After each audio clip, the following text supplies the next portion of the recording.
Assalamu alaikum warahmatullahi wabarakatuh. Asabe da mu. Muna muku fatan alheri da fatan kowa na cikin koshin lafiya. Sharhin mu na yau shine ya ake verifying na airdrop mai kyau da kuma na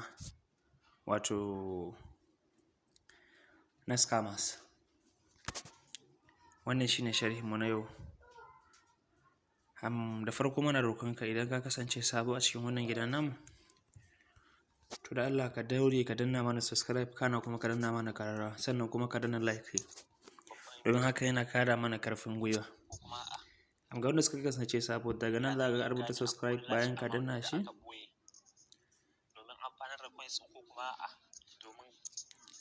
za ka ƙararrawa, sai ka danna, sai kai selecting all. Mun gode. Mu shiga cikin bidiyon namu.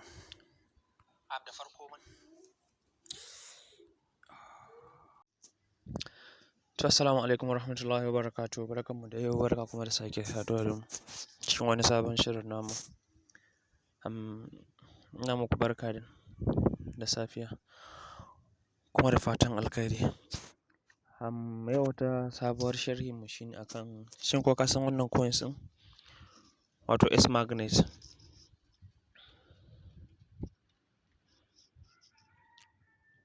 Wato wannan, in baka san da shi ba to maza ka yi hanzari, ka yi gudu, ka yi sauri ka je ka siya, domin fa za ta fashe insha Allahu. Wannan ita ne S magnet, wanda bari mu shiga ciki mu ga abubuwan da ta tattara. Gaba ɗaya total supply nashi guda miliyan 5 ne, sannan kuma holders nashi mutane 6,000 ne kaɗai. Sannan kuma an yi transfer shi gashi nan dai guda 7,000. Sannan kuma ka ga ana ɗan dai siyan sa ba laifi shi ma. In ka zo ta nan wajen holders nasu kuma,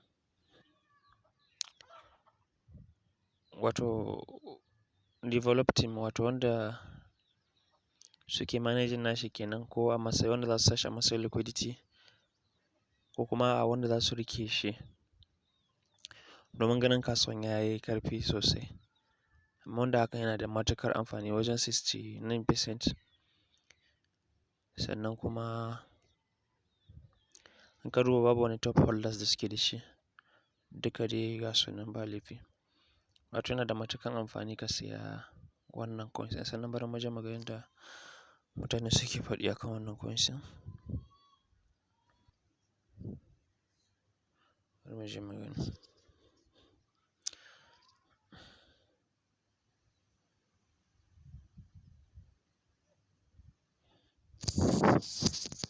To gashi nan kamar yadda mutane suke gani, ana mara kyakkyawan zato. Haka kuma already ma ana ƙoƙarin sa shi a latoki. Ga dai abubuwan da ya mallaka nan, wanda insha Allahu za a ji daɗinsa sosai. Sannan kuma wato yana da ana mara kyakkyawan zato sosai.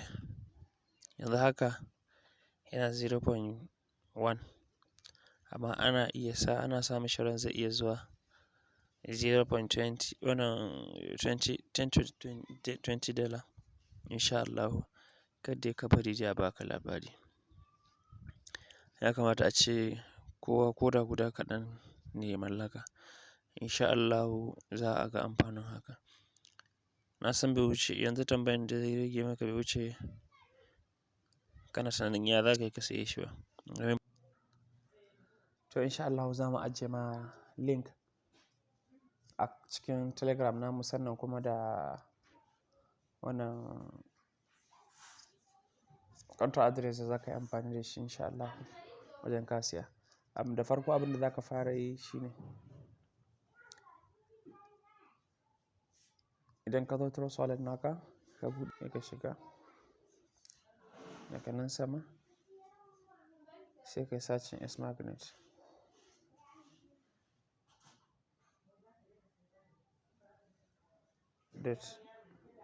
.io sai ka shiga.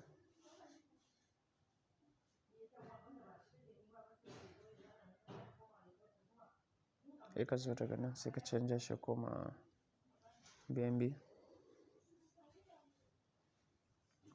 daga nan sai ka ce start game, sai ka taɓa kan shi,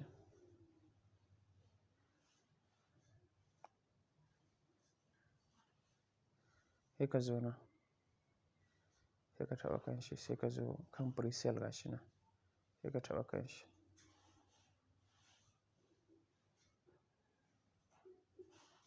sai kai connecting wallet naka, wannan zaɓi na farkon kenan.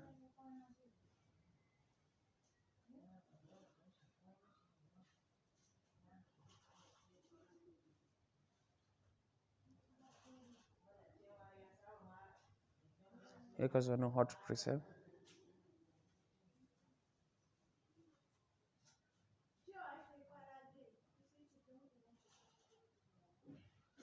daga nan kasa sai ka sai select na amount da kake so ka yi da BNB ake sayan shi misali sai in ce, sai ka zo nan sai kai selecting 0.0 BNB na kake so, amma na BNB ɗaya ne sai ka sa wanda BNB ɗaya za su baka guda 5,000, 0.02 ko 5 duk dai adadin abin da kake so ka saya wanda na san jama'a jiya sun san da ake.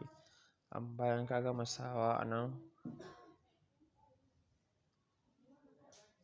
bayan ka gama sa abin da za ka sa sai ka zo nan zaɓi na ƙarshe nan kenan, sai ka je wajen da ka samu, sai ka je cikin telegram handle namu wanda insha Allah zan ajiye ma wannan link na shi a ƙasa, sai ka ɗauko wannan wato contact address da ka samu a ƙasa sai kai copy shi,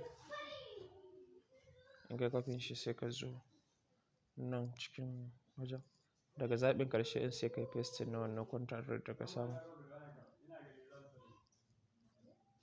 sai ka zo nan sai ka ce buy kawai, wanda insha Allah da ka zaran ka ce buy kawai approve za ka yi daga nan ƙasa, wato nan kenan wanda gaba ɗaya bai wuce 7,000 ba, daga nan sai kai approve shi kenan insha Allah za ka samu wannan. In ka gama gaba ɗaya sai ka zo nan ka fito nan sai kai log out wanda gashi nan shi da zaɓi na ƙasa sai kai login out. To kaga yanzu zai login out, sai ka zo nan sai ka deleting na to na gode. Muna godiya sannan kuma muna ƙara jan hankalinku da Allah ku danna mana subscribe da like da share domin haka yana ƙara mana ƙarfin gwiwa.